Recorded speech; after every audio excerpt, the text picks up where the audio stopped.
This weekend was hard. Hard for my mama heart. I got a story about this thing. This weekend I had this moment as a parent that your heart just bursts into a million pieces. Well-loved, worn blanket.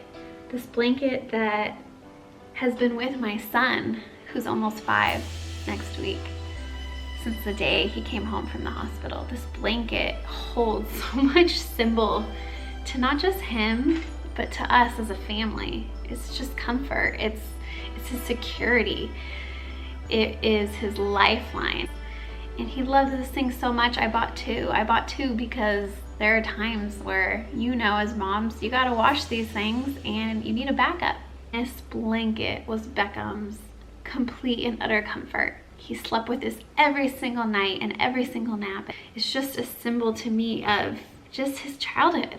This weekend, Travis said, you know what? He's too old. He thinks his teeth are getting kind of messed up.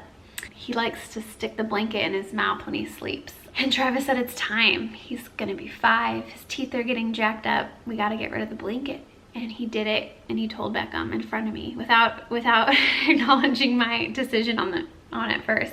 The blanket's gotta go, bud. You're too big. For me as a mom, when I looked into his eyes and I saw his eyes were just about to explode with tears. You could tell he had the biggest lump in his throat, and he did not want to get rid of the blanket. He did not see that coming. He looked at me and his dad, and as his mom, I wanted to be like, he can have it until he's 15. I don't care, just let him have the blanket. But Travis knew the right thing to do as a dad was to pull the blanket. And I couldn't even look at Beckham that night. I went to my room and I literally wept the biggest crocodile tears that I've cried in a long time. It's partly because I knew that feeling. I know that feeling of being stripped of something that is good, of something that is of comfort, of something that is just makes you feel secure in just life. When he would get sad, when he'd have hard moments, he'd want this blanket. Even as an almost 5-year-old, how painful, how horrible that must be. And I fled to my room and I just burst into tears, and I didn't want him to see it because I wanted him to remain strong as he could. Prayed for him that he would get through the night.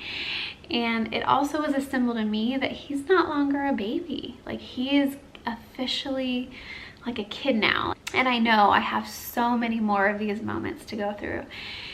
And my journey as a mom is only just beginning, and to just watch your kids go through those painful experiences where they're just stripped of something that is comforting to them, but they're being stripped for something that's better. And I'm just reminded of God's love for us. Have you experienced that, where you have been stripped of something that is comforting to you? Have you experienced where you've been stripped of something that brings you joy? That's something that seems good. It might not on the outside seem like it's a bad thing, and all of a sudden, boom, it's gone. Whether that's a relationship, whether that's an unborn baby, whether that is a job you might think you get, or a school you might be accepted to, or a friend you might have lost. Sometimes life doesn't always go as planned, right? We all know that. And I don't know where this message finds you today, but sometimes God strips us of things that are good to bring us to somewhere better. And it's hard because, like Beckham, when I took this away from him, when we took this blanket away, it felt drastic, it felt sudden, it felt unfair, it felt unsettling. And that's often how life is. But we can't see the big picture. Sure, God might have taken something out of your life that to you, to him, felt good. But it's because we don't see the big picture. Piece by piece, journey by journey, we're all traveling towards the end. And what Beckham doesn't know is that he can't sleep with this forever. It wouldn't be good for him. It wouldn't be good for his mouth, for his dental hygiene, for getting a wife someday. It's not good for him to have this. And while it feels sudden and drastic and hard, we know as his parents that it isn't good for him to have his blankie forever. And just like God does for us, he sees your picture. He knows your journey. And it might feel hard and rough and scary and just unfair, but he knows what's best for you. I can only imagine the pain that God feels for us when he takes those things from us. But when he takes those things from us, he replaces that comfort that we found in those things, whether it be a relationship or tangible items for a child or whatever that might be, a status, financial security. When God takes those things from us, our trust in him is challenged, and we run to him because he is ultimately our comforter, our strength. So I encourage you today, just like I encouraged Beckham that night, that God is with you at night. God is with you in that trial. God is going to pull you through. And just like God comforted Job, when Job was stripped of his health, of his family, of every good thing in his life, God was with him. And not only was he with him, that he pulled him through and he brought him to something better.